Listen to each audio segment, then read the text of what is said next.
pagi, apa kabar semua? Selamat datang lagi di Well Talk sesi hari ini bersama saya Jo Chang, founder dan CEO dari Street Events. Nah, hari ini kita kedatangan seorang teman yang cantik, yang juga seru dan inspiratif. Nah, halo Ibu Seni, apa kabar? Ya, halo, baik Pak Jo. Boleh saya Ya. panggil Seni aja, mungkin Boleh, boleh. biar lebih santai ngobrolnya. Biasanya sih manggilnya say aja cukup Oh, sih. panggilnya saya aja, oke. Oke, baiklah. Ya, baik. Nah, hari ini kita akan ngobrol mengenai tren dan ragam program wisata kebugaran, wisata kesehatan, dan wisata medis di Korea. Nah, saya ini kan boleh dong cerita sedikit mengenai background-nya. Kan saya ini medical wellness marketing manager di Korean Tourism.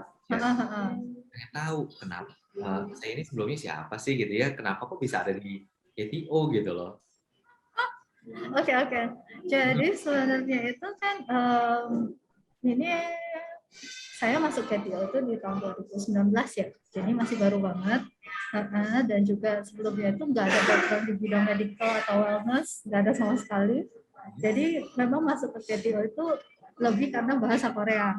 Oh, oke. Iya, benar-benar. Jadi karena itu pas kebetulan ada lowongan nyarinya yang terbuka khusus untuk medical wellness, ya udah pas coba-coba apply keterima gitu. Jadi ya udah akhirnya nyemplung. Ya. Tapi nyemplungnya seru ya? Gitu lah, belajar hal baru, soalnya sebelumnya jauh banget bidang yang ditekunin gitu. Sebelumnya apa? Sebelumnya saya lebih ke project community development gitu loh. Jadi kayak ke desa-desa terus kayak empowerment gitu. Wow, itu juga hal yang menarik. Oke, kalau gitu pengen tahu nih, sebetulnya tadi ya situasi Korea sekarang gimana sih? Sebenarnya Korea sama Indonesia hampir mirip ya, apalagi Korea sekarang sama kayak beberapa negara tetangga kita juga kasusnya COVID lagi membludak. Jadi kalau sampai hari ini ya, Korea itu sendiri masih di PPKM level 4, level 3 gitu. Level 3 dan level 4? Iya, jadi sebenarnya kan kalau kasus hariannya sendiri sih kemarin mencapai peak ya 2000-an ke atas ya per hari. Nah, jadi tapi hitungannya kalau dibanding sama Indonesia mungkin lebih longgar gitu. Jadi kalau misalnya berkumpul itu makan di restoran itu bisa sampai 4 orang. Tapi kalau udah divaksin bisa sampai 6 orang. Terus dine in bisa sampai jam 9 malam. Jadi seperti itu sih. Oke, itu rata apakah itu di kota-kota besar pembagiannya seperti apa sih? Yang Apa sih? Saya nggak bisa search. Jadi itu sebenarnya kalau di Korea sendiri itu ada satu website-nya itu bisa melihat tuh dari atas sampai bawah sebenarnya level 3, level 4. Jadi kalau yang level 1, level 2 itu benar-benar yang tempatnya kecil. Jadi kalau misalnya dilihat di peta mungkin nggak kelihatan yang level 1. Banyak level 3, level 4. Oke. Jadi sebetulnya setiap orang yang di Korea itu bisa melihat sendiri Bisa. posisi mereka itu level 3 atau level 4 ya? Benar. Kan mereka juga sebelum kita dulu punya peduli lindungi, mereka juga kan waktu awal-awal COVID itu terkenal banget trackingnya apa banget ya, lengkap banget ya. Jadi kayak misalnya orang ini kemana, terus mereka berinteraksi dengan siapa, nanti bisa dapat SMS kamu udah berinteraksi dengan ini kayak gitu. Wah, udah lebih maju ya? Iya, dulu sih hitungannya baru awal aja udah bisa seperti itu. Jadi ya hitungannya untuk tracking mereka cukup cepat. Oke. Terus turis-turis sudah boleh datang apa belum? Turis sih sebenarnya kalau kita Indonesia banyak kan masih ditutup ya. Jadi kalau misalnya turis itu juga mereka lebih masih ke domestik, bordernya masih rata-rata ditutup. Oke. Ada perkiraan atau ada rencana kapan sih rencananya sudah mulai buka lagi? Atau masih menunggu situasi lebih tenang? Sebenarnya kita masih tunggu ya. Cuma kan kayak kemarin tuh di Indonesia sendiri itu yang kata Pak Luhut yang di Bali mau terbuka untuk Korsel dan semua beberapa negara kan. Betul. Kita juga berharap ya udah resiprok aja gitu. Jadi Korea juga bisa membuka. Cuma kita masih nunggu. Oke. Jadi kalau misalnya di luar ada simpang siur kayak Korea udah bisa nerima loh kayak gitu, itu jangan dipercaya dulu sebelum ada pengumuman resmi. Oke. Rencananya pengumuman resmi itu nanti akan keluar dari embassy berarti ya? biasa dari embassy nanti biasa diteruskan juga ke kita. Jadi kita dapat apa namanya kayak official letter lah. Oke, oke. Moga-mogahan ya semuanya cepat pulih ya. Iya, kalau nggak kita kerjanya online terus. Betul, betul. Padahal di pariwisata kalau nggak face to face, nggak ketemu langsung, Iya. feel-nya beda banget loh. Ya soalnya kan kalau pariwisata kan kalau wisata pesona paling pentingnya memori kenangan kan. Kalau nggak coba sendiri gimana muncul gitu. Foto-foto aja udah nggak mempan, bikin gemes. Ada lihat foto malah makin pengen pergi gitu. Betul. Terus apalagi sekarang ya, memang informasinya banyak ya. Informasi banyak, makanya banyak yang juga udah mulai nanyain juga, kapan sih bisa bisa dibuka gitu dari teman-teman juga pasti banyak ini. Nah, mungkin sedikit background juga Wealth ini adalah Wellness and Health Tourism Hub. Jadi apa yang kita lakukan, kita membuat sebuah platform melalui dalam bentuk event, ya kita coba mengumpulkan teman-teman juga network ya untuk bisa berkomunikasi, kolaborasi nantinya mempersiapkan wisata kesehatan, wisata kebugaran, wisata medis. Nggak cuma di Indonesia aja, tapi ya tadi harapannya juga kita bisa sama-sama di Asia seperti itu ya. Nah, apa yang kita lakukan sebetulnya ini baru baby step. Kita baru di langkah awal. Kita coba mulai bridging antara stakeholder karena kita lihat kadang-kadang kita belum ngobrol nih satu sama lain gitu kan. Nah, belum kenal. Nah, sedangkan wisata medis itu kan wisata medis, wisata kebugaran, wisata kesehatan itu lebih kompleks. Lebih kompleks dibandingkan dari general tourism. General tourism kan udah jelas gitu ya. Oh, rame-rame, ada yang individual gitu ya, ada yang couple, dia datang gitu kan, teknisnya beda. Sedangkan kalau kita bicara wellness, bicara health, kita bicara infrastruktur, kesiapan gitu ya. Terus tapi digabungkan juga sama tourism. Jadi bisa mix dan mungkin cara kita marketingnya, cara promosinya juga beda. Nah, karena ini, karena melihat hal seperti itu, kemudian kita lihat, kita sempat ngobrol dengan beberapa pihak, makanya dibentuklah kita mulai dengan Wealth ini.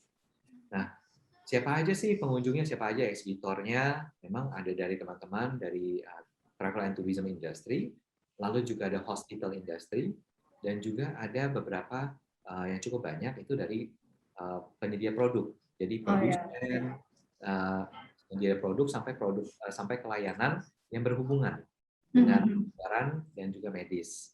Nah, supaya bisa ngobrol karena kalau nggak ngobrol satu sama lain nanti kan produknya nggak seru ya. Nggak holistik. Kalau kemarin kita ngobrol gitu dengan beberapa teman-teman juga yang sempat jadi narasumber, itu kita bicara mengenai holistik. Jadi nggak cuma datang, nggak cuma destinasi, nggak cuma fasilitas, tapi sampai apa yang dirasakan oleh si wisatawan. Betul, makanannya, ya kan, dirasain. Wah, banyak banget gitu kan.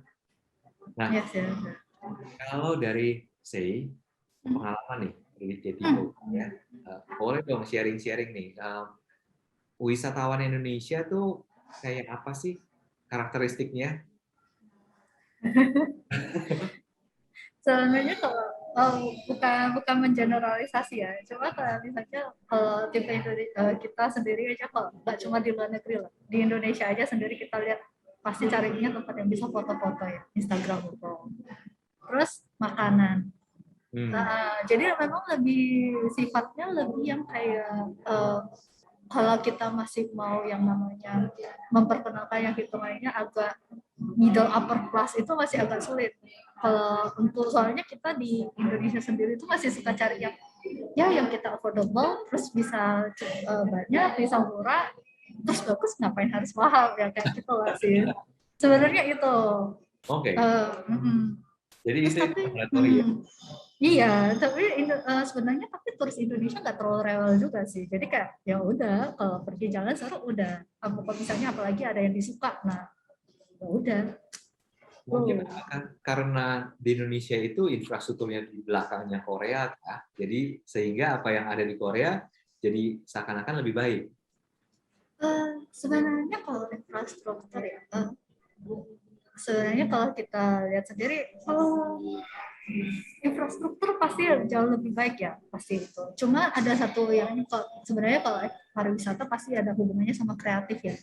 Betul. Nah, jadi di Korea kan bidang kreatifnya itu booming banget dan sekarang memang lagi sangat ini apa namanya lagi di peak-peaknya lah, apalagi kayak dari Bagus sekali. budaya.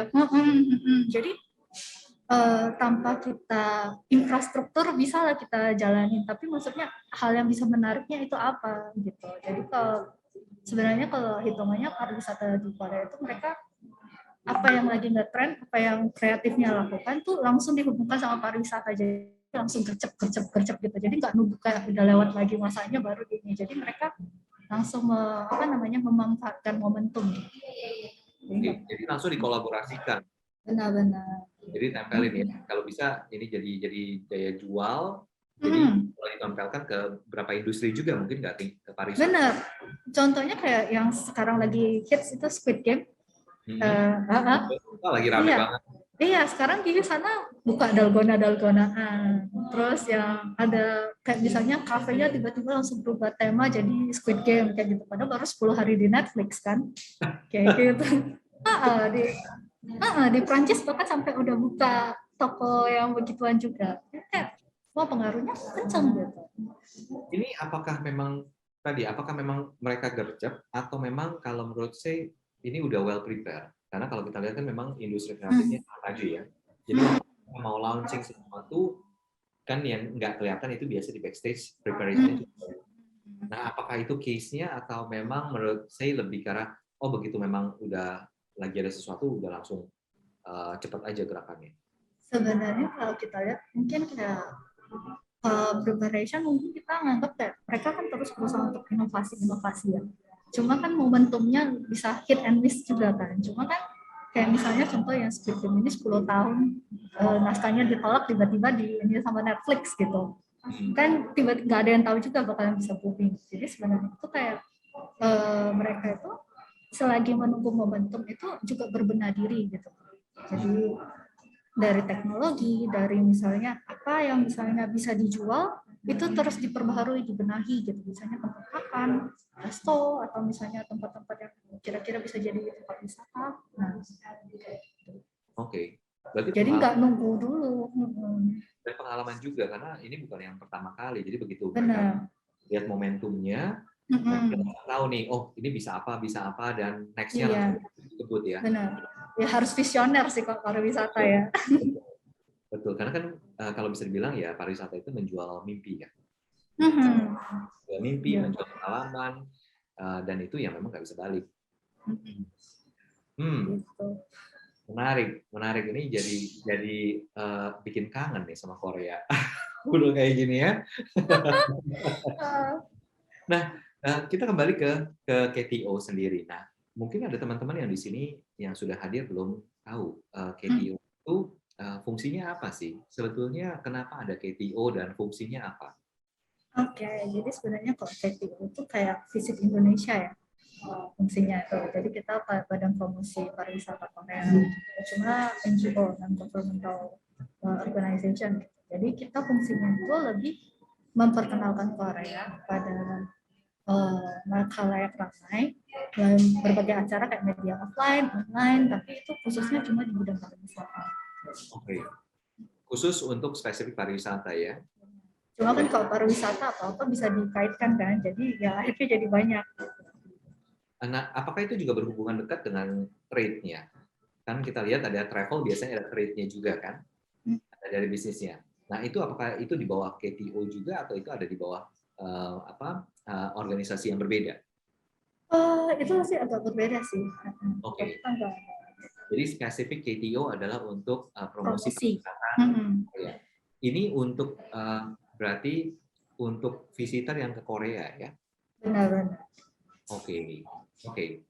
Ya, ini sebagai referensi karena tidak semua teman-teman kita yang nanti akan yang hadir atau yang akan melihat sesi ini datang dari industri yang sama gitu. Iya.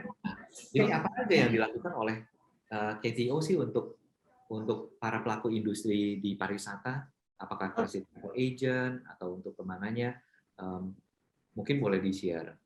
Nah, kalau kita sendiri kan lebih kayak KTO itu fungsinya lebih kayak jadi mediator atau penghubung seperti itu. Jadi kayak misalnya karena kita nggak ada langsung B2C, maksudnya kalau untuk bisnisnya nggak langsung B2C gitu, jadi kita lebih kayak misalnya contoh nih untuk pelaku pariwisata ya, kita itu lebih jadi kayak menyediakan wadah.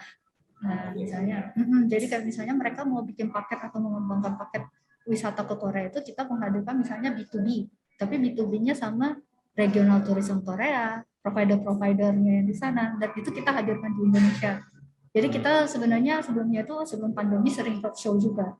Dan ketika kita ada kayak misalnya travel fair, kita juga undang mereka, jadi mereka bisa langsung kayak B2B lah negosiasi ke Korea nanti misalnya sama vendor ini bisa dapat rate-nya seperti apa, dan jadi kita lebih menghubungi. Kalau misalnya nanti di Korea kayak masa pandemi sekarang, itu di Korea misalnya ada Seoul Tourism Travel Mart, ada Busan Tourism Travel Mart, kita itu akan mengundang. Jadi kita mengundang travel agent. Nah, selain itu kalau misalnya ada grup, contohnya My Group, kita akan bikin insentif support seperti itu. Jadi fan trip. Jadi lebih kurang untuk jadi media atau jadi bahkan jembatan ya. Karena mungkin kalau yang mau mempromosikan juga nggak tahu nih saya mesti ngobrol sama siapa, produk lagi trending apa gitu ya. Atau satu lagi mungkin yang ini, kayak misalnya baru buka usaha pariwisata nih, terus mau bawa grup ke Korea, terus di Korea kan harus pakai land operator sana ya, nggak bisa langsung kayak gitu. Jadi kita itu punya list land operator yang udah sering kerja sama, jadi nanti mereka bisa hubungi ke kita, nanti kita bilang, oh ini listnya, nanti silakan dihubungi, jadi mereka bisa mulai develop package kan. Oke, jadi ya menjadi sebuah platform yang mempertemukan juga ya antara para supaya ya visitornya bisa datang nih ke Korea gitu ya. Yes. Oke, berarti nggak cuma kita nggak bicara tour operator aja, tapi juga mungkin hotel, ada fasilitas lain-lainnya juga berarti ya. Oke, kalau gitu kalau kita bicara lebih dalam lagi nih. Tadi kan untuk para pelaku pariwisata pada generalnya. Kalau untuk yang wisata medis dan lain-lain, trennya apa sih di Korea? Trennya ya, kalau wisata medis ya. Ini nggak ngomong Indonesia ya. Betul. Iya. Mungkin sebelum ini saat ini seperti apa? Kan beda ya situasinya ya. Sebenarnya kalau di Korea sendiri itu untuk wisata medis itu lebih pasarnya itu lebih terdevelop ke negara-negara sekitarnya dibandingkan ke kita di sini ya. Jadi kayak misalnya tuh mereka paling banyak berasanya dari Tiongkok, terus dari Rusia, dari Amerika. Justru negara-negara maju itu yang pergi ke Korea, dan nomor satu yang paling banyak dikunjungi ya plastik surgery. Iya. Terus kemudian penyakit dalam. Nah, atau misalnya yang ngetrend itu sebenarnya lebih kayak cancer, terus ada transplant, organ transplant, terus sama yang ketiga itu lebih kayak ini apa namanya untuk fertilitas. Oke, untuk fertilitas. Jadi sama spine juga cukup populer di Korea. Oke, menarik. Jadi mulai dari plastik surgery, ini sih udah jadi produk unggulan ya, udah di mana-mana diakui gitu. Katanya udah bagus. Intinya kalau dengan plastik surgery pasti image-nya Korea. Betul, image-nya Korea. Karena promosi lumayan ini dan hasilnya ya, dan rekomendasinya banyak sekali gitu kan. Iya, soalnya sekarang kalau kiblat cantik pasti lihat, oh cantik orang Korea, jadi apa-apa cantik sana gitu. Betul, produk-produk juga kemarin kita sempat bicara dengan salah satu produsen lokal di Indonesia, itu juga kiblatnya adalah ke Korea. Bilang, oh ingredientnya seperti ini. Kenapa? Karena rata-rata produk yang dari di Korea mengandung ini nih, gitu ya. Terus jadi produk lokal kita juga kayak skincare ambasadornya pakai orang Korea. Padahal istilahnya orang Indonesia kan. Dan akhirnya itu juga jadi daya tarik. Banyak yang mau ke sana, oh ya saya mau beli langsung ke sana gitu ya, sambil lihat-lihat, dan ya pasti sambil liburan lah ya. Terus ada nanti just tip deh. Iya. Nah, berarti kalau untuk dari Indonesia sendiri memang paling banyaknya adalah itu juga ya tadi. Sebenarnya kalau plastic surgery kan kalau di Indonesia antara ada yang berani ada yang enggak ya. Betul. Ya kan. Jadi kalau misalnya itu kita anggapnya kecantikannya itu lebih kayak dermatologi atau kayak perawatan treatment yang kayak hitungannya bukan yang bentuknya surgery kayak botox filler ya sejenis itu. Atau misalnya yang apa namanya kayak kan ada yang perawatan kulit yang biar mukanya jadi glowing semacam itu.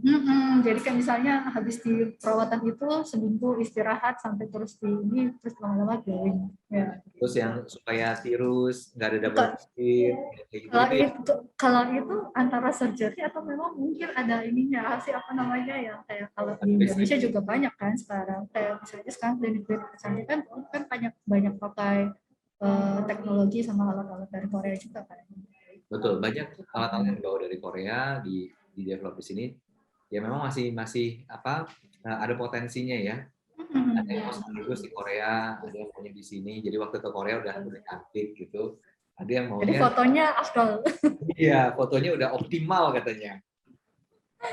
Oke.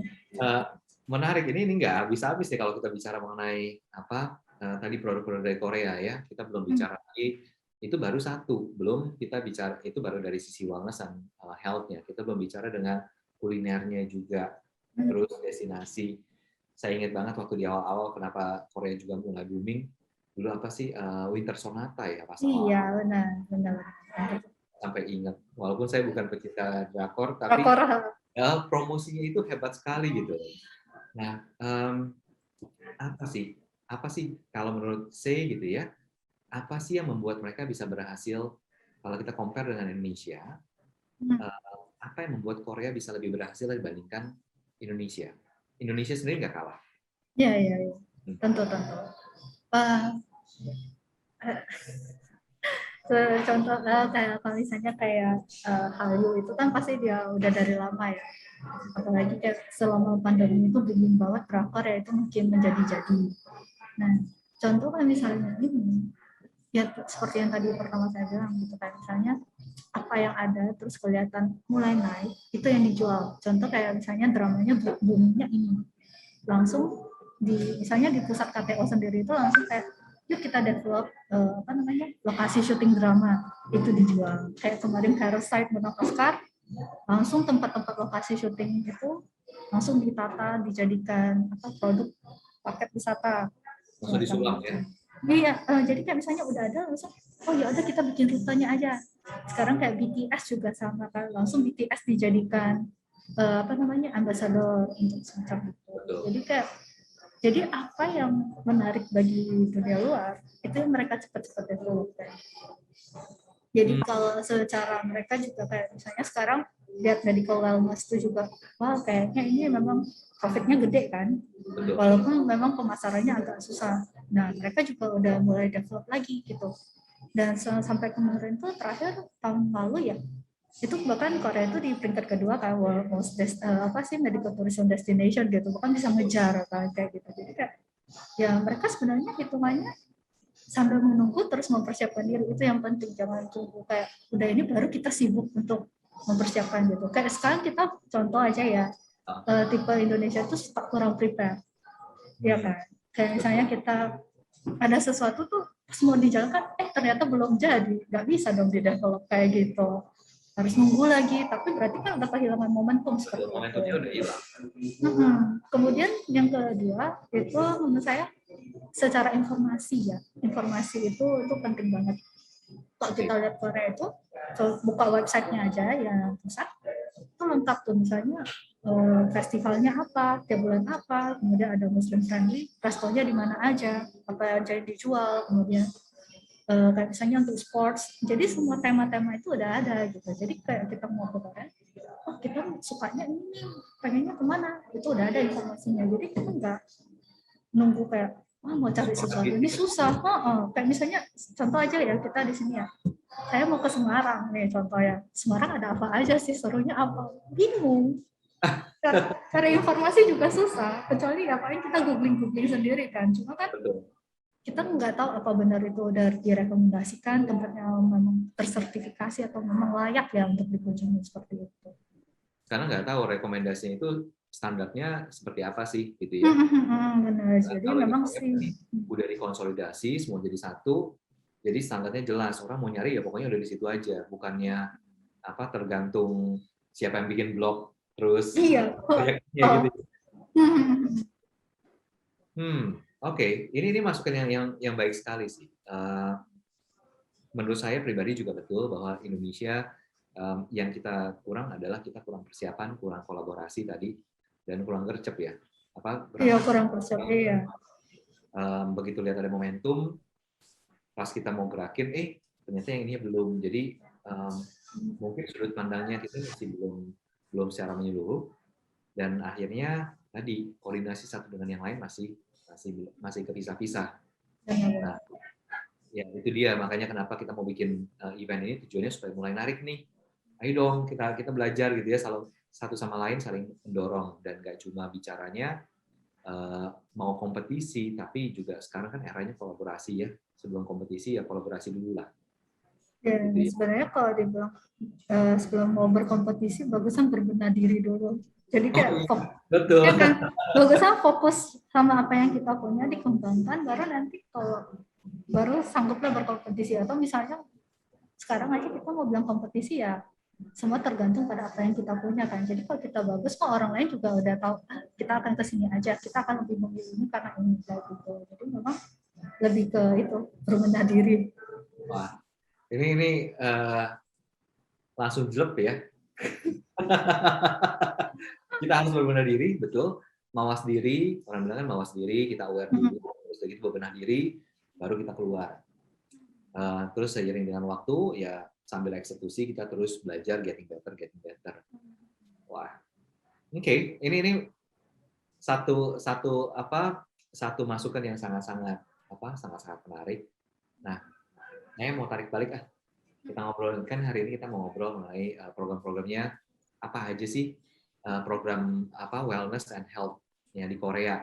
Tadi baru dikupas sedikit nih. Kita bicara mengenai operasi operasi wajah dan lain, tapi saya percaya nggak cuma itu aja. Korea punya banyak kan. Iya. Boleh ya kita coba lihat boleh, ya. Boleh. Mungkin boleh kita lihat presentasi dari Sei. Kayaknya banyak nih. Saya sempat ngintip sedikit. Tapi saya perlu belajar banyak dari Sei. Ini simpel banget sih, mungkin nggak terlalu informatif sih, tapi saya harap ya berguna lah.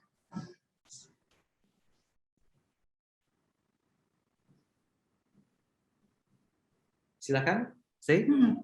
Iya, jadi kalau misalnya ini medical tourism ya, untuk di Korea sendiri memang banyak kan pasiennya berasal dari Tiongkok, kemudian Mongolia, dan Jepang, ya negara tetangganya.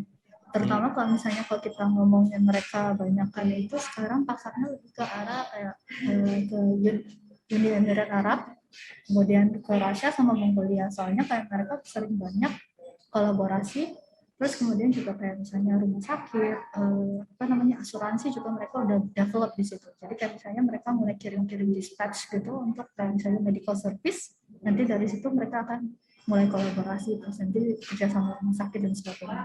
Jadi karena itu banyak pasien-pasien dari itu negara itu ke Korea. Sedangkan kalau USA, kalau kita pikir ngapain ya jauh-jauh ke Korea, sedangkan di Amerika juga terkenal paling bagus lah ya gitu. Yeah. Ya pasti kalau misalnya dari USA ke Korea biayanya jauh lebih murah, bisa ngetap sekitar kayak 30-70% gitu biaya perawatan. Jadi harganya lebih murah di Korea berarti?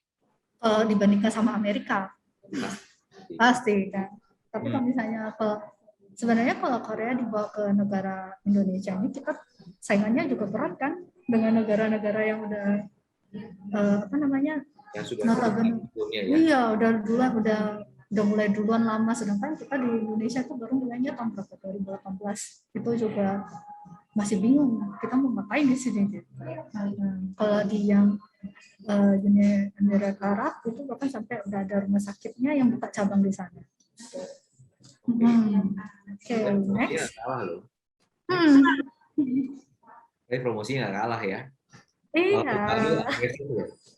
Ya apa yang bisa dilakukan aja lah ya kan. Nah, Yang kedua, kenapa orang-orang di Korea? Pasti world class medical technology, equipment, facility, sama reputation. Nah, kalau world class medical technology kita nggak usah heran ya. Di Korea sendiri kan raksasa teknologi itu udah banyak terkenal ya, kayak Samsung, terus ada LG, SK, itu mereka juga ikut develop teknologi kesehatan. Kemudian juga kayak operasi robotik juga udah mulai banyak.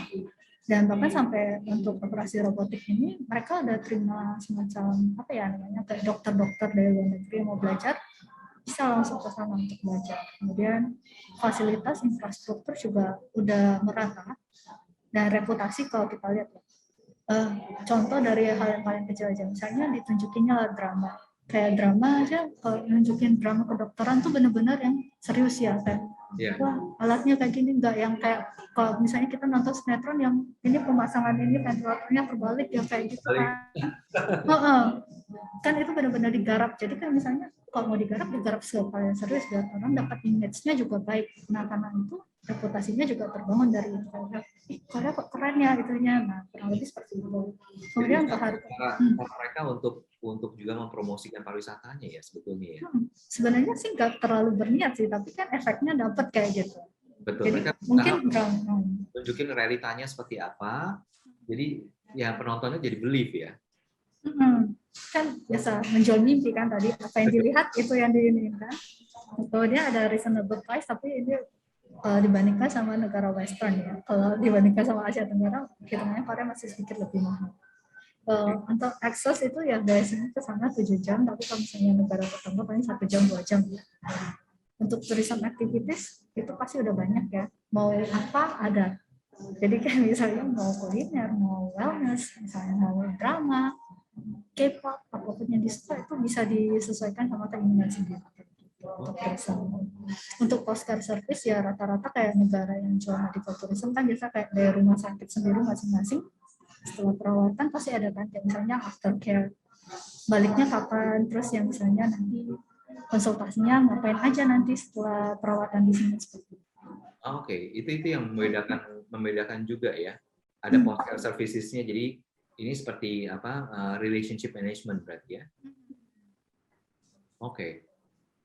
Nah, untuk treatment tuh yang populer di sana ini seperti yang tadi udah saya sebutin tuh, ada beauty procedure. Saya nggak akan bilang plastic surgery, tapi beauty procedure macam-macam kan. Terus kemudian ada organ transplant, orthopedic surgery, fertility treatment, sama mata ophthalmology.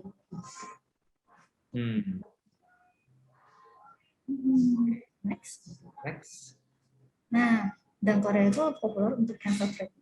Jadi kalau misalnya kita lihat survival rate-nya ini dibandingkan negara Amerika sama Europe, dia termasuk tinggi. Jadi kayak rata-rata rumah sakit di Korea itu banyak kan jualnya itu mainnya itu adalah cancer treatment. Dan juga jadi fasilitas-fasilitasnya juga mendukung, contohnya semacam Genome Institute gitu. Jadi kayak dipelajari lagi apa namanya susunan struktur tubuh kita secara genom gitu, untuk melihat gimana sih caranya untuk menghindari atau misalnya kayak jangan sampai muncul lagi gitu. Jadi memang udah sampai ke tahap itu. Kemudian di beberapa rumah sakit juga udah ada proton terapi, dan terakhir di salah satu rumah sakit bakal ada ion therapy center. Jadi kayak di seluruh dunia sekarang ada 10, dan salah satunya nanti ada di Korea. Oke.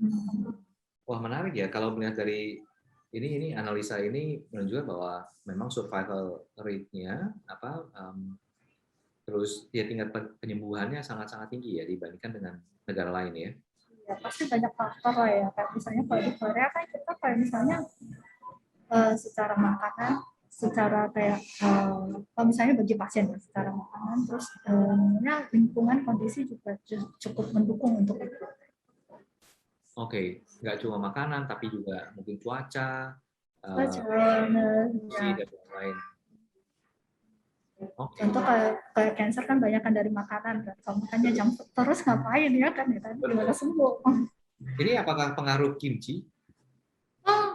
Kimchi kalau bahkan di awal pandemi dibilang kimchi bagus ya untuk menaikkan sistem imun kayak gitu, kayak makanan fermentasi. Tapi ya hitungannya kan sebenarnya banyak makanan-makanan sehat yang dibuat dari sayuran juga, dan kayak kadang banyak kan sayuran itu bahkan yang nggak perlu dimasak kan, berarti kan masih makan gizinya. Kan biasa kalau juga cancer tuh makan harus dijaga, terus harus organik dan semacamnya gitu. Harus fresh dan mengurangi banyak Iya. bahan kimia dan lain-lain. Jadi olahannya di Korea banyak kan sebenarnya kalau gitu, kalau kita lihat dari yang mereka biasa sajikan.